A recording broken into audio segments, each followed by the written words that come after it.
পরীক্ষা করাইছেন কোথায়? Dhaka health care cement hospital. তো নাম কোথায় স্লিপে? নাম নাই দিছে না। কোনটাকে আপনার ফিট করে তারপরে যাওয়া লাগে। অবৈধ কিছু হচ্ছে না না অবৈধ কি যেতে দিচ্ছেন না কেন? দুর্নীতির জন্য তারা যদি অন্যায় করে সেটা আমি দেখব। আপনারা অন্যায় করতেছেন, আপনারাই খতিয়ে দেখবেন। যার হাত কাটা হেও টাকা বেশি দাও ফিট হইয়া মানে বিদেশ যাইতে আছে। আপনার তো প্রমাণ নিয়ে আসছেন বিদে আমার তো এখানে পিছপা হওয়ার কারণ নাই। পরীক্ষা হচ্ছে ঢাকায়, রিপোর্ট কক্সবাজার থেকে কিভাবে এটা আপনি বলতে পারবেন না? আমাদের ম্যানেজমেন্টের সাথে কথা বলেন। ছিনতাই গাড়ি যেমন এইরকম করে এরা যেটা চাই এটাই দিতে হইব। এই বাজারের যে অবস্থা এটাই তো বাস্তবতা। টাকা দিলে ফিট, টাকা না দিলে আনফিট, এইগুলি করতেছে। এই মেডিকেল সেন্টারগুলো তো মূলত দুর্নীতি এবং অনিয়ম করার জন্য নেওয়া হয়েছে। আমাদের নজরে আছে আমাদের ভিসার সমস্যা হচ্ছে অনেকগুলো দেশে একই সাথে যে ডকুমেন্ট ট্যাম্পারিং করা, দিস ইজ ক্রিমিনাল অ্যাক্টিভিটি, যেটাকে আমরা ক্রিমিনাল হিসেবে ধরি না। এটা কি মানে আনফিট হইলে ফিট হয়ে যাবে? আনফিটের কোনো আলাপ নাই। মেডিকেল করবে এখানে আর রিপোর্ট স্লিপ আসবে করতে গিয়ে আমরা বরিশাল যাওয়া লাগবে না।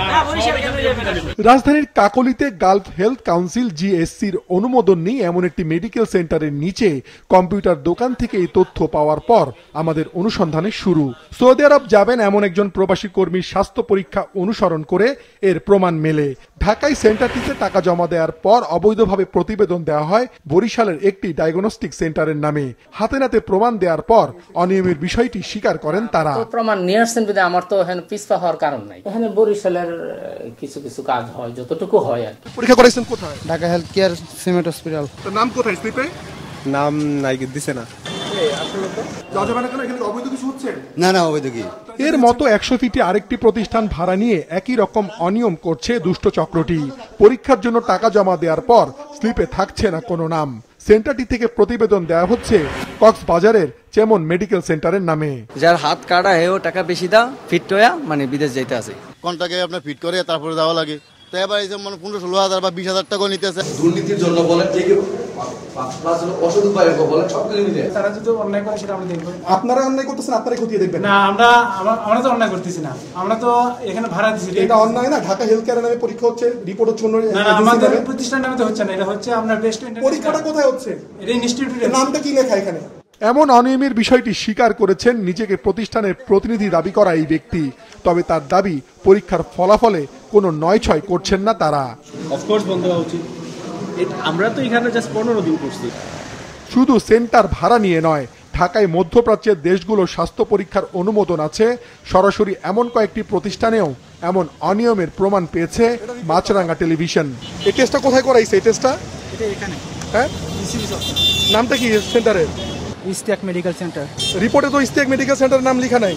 যেমন ইসিবি চত্বরের এই সেন্টারটিতে পরীক্ষার পর প্রতিবেদন দেওয়া হচ্ছে রাজশাহী আর কক্সবাজার না গিয়েও সেখানকার ম্যাক্স মেডিকেল সেন্টারের নামে স্বাস্থ্য পরীক্ষার সনদ মিলছে পল্টনের একাধিক সেন্টার থেকে। পরীক্ষা হচ্ছে ঢাকায়, রিপোর্ট কক্সবাজার থেকে কিভাবে এটা আপনি বলতে পারবেন না? আমাদের ম্যানেজমেন্টের সাথে কথা বলেন। কোন মেডিকেল সেন্টার আবার মুনাফার জন্য প্রি মেডিকেলের নামে একাধিকবার স্বাস্থ্য পরীক্ষা করে পকেট কাটছে প্রবাসী কর্মীদের। ফলে কর্মী বছরে 7 থেকে 8 লাখ গেলেও মেডিকেল পরীক্ষার বাণিজ্য হচ্ছে 3 থেকে 4 গুণ বেশি। এই বাজারের যে অবস্থা এটাই তো বাস্তবতা। কেউ যদি আসে যে আমার একটা প্রি মেডিকেল করবো, ফ্রি টেস্টটা করতেছে, এর বাইরে কিছু নাই। কোনটাকে 17,000। ছিনতাই গাড়ি যেমন এইরকম করে এরা যেটা চাই এটাই দিতে হইব, না দিলে আপনার আনফিট। কর্মী যাওয়া না বাড়লেও 26টি থেকে বর্তমানে মধ্যপ্রাচ্যের 6টি দেশে যেতে তাদের অনুমোদিত মেডিকেল সেন্টার হয়েছে 226টি। এর বেশিরভাগই ঢাকায়। স্বাস্থ্য পরীক্ষার জন্য বিদেশগামী কর্মী পাওয়া ও অনিয়ম করতেই মূলত ঢাকার বাইরে রাজশাহী, কক্সবাজার, বরিশাল ও কুমিল্লার বেশিরভাগ সেন্টারকে বেছে নিয়েছে দুষ্ট চক্রটি, বলছেন সংশ্লিষ্টরা।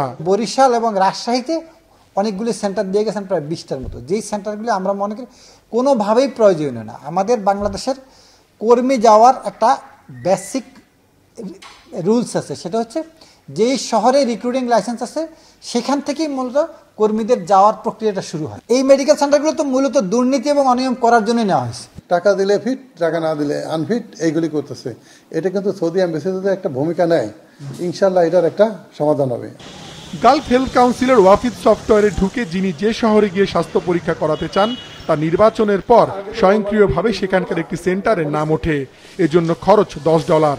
তবে চক্রটি অনিয়মের জন্য এই সিস্টেমকে ভেঙে স্বাস্থ্য পরীক্ষা হোক আর না হোক নিজেদের পছন্দের সেন্টারের নামে স্লিপ তুলছে। এজন্য নিচ্ছে ৫ থেকে ৭,০০০ টাকা। অন্যদিকে যারা নিয়ম অনুসরণ করছেন এমন ৯০% মেডিকেল সেন্টারই স্বাস্থ্য পরীক্ষার জন্য বিদেশগামী কর্মী পাচ্ছেন না। রেমিটেন্স যোদ্ধা যাদেরকে আমরা বলছি, সেই ছেলেটাকে ৮,৫০০ টাকার জায়গায় ৪ গুণ পয়সা দিতে হচ্ছে, ৩ থেকে ৪ গুণ পয়সা দিতে হচ্ছে মেডিকেলের নামে, কিন্তু তাকে মেডিকেল হয়তো প্রপারলি করা হচ্ছে না, অথবা মেডিকেল করাই হচ্ছে না। একদম তাকে স্বাস্থ্য পরীক্ষা না করে আপনি সার্টিফিকেট দিলেন শুধু অর্থের বিনিময়ে, তার অর্থটা গেল, কিন্তু কনসিকুয়েন্সটা হলো যে তিনি স্বাস্থ্য পরীক্ষা না করে খুশি হয়ে উনি বিদেশে চলে গেলেন, ওখানে যে পুনরায় মেডিকেল হলো এবং মেডিকেলে আনফিট হয়ে উনি সর্বস্ব হারিয়ে আবার দেশে চলে আসলেন।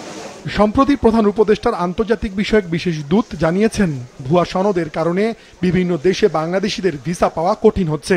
এমন অনিয়মের বিষয়ে পদক্ষেপ নেওয়ার কথা জানিয়েছেন প্রবাসী কল্যাণ সচিব। ডকুমেন্ট ট্যাম্পারিং করা হয়, এইসব করে কোনোভাবে বিদেশে যেতে পারলেই হলো, তারপরে দেখা যাবে। এখন যে আমাদের ভিসা সমস্যা হচ্ছে অনেকগুলো দেশে একই সাথে, এইটার একটা মূল কারণ হলো যে আমরা এটাকে দিস ইজ ক্রিমিনাল অ্যাক্টিভিটি, যেটাকে আমরা ক্রিমিনাল হিসেব ধরি না। আমাদের নজরে আছে, আমরা এগুলো সবই আমাদের মোটামুটি জানা, অনেক জায়গা থেকে আমরা এই জঞ্জাল দূর করার চেষ্টার মধ্যে আছি। যথাযথ স্বাস্থ্য পরীক্ষা না করে বিদেশে গিয়ে কর্মীদের ফেরত আসার ঘটনাও ঘটছে অহরহ। অসুস্থ কেউ কেউ যাওয়ার কিছুদিনের মধ্যে ফিরছেন লাশ হয়ে, বলছেন সংশ্লিষ্টরা। মাশরুক রাহাত, মাছরাঙ্গা সংবাদ, ঢাকা।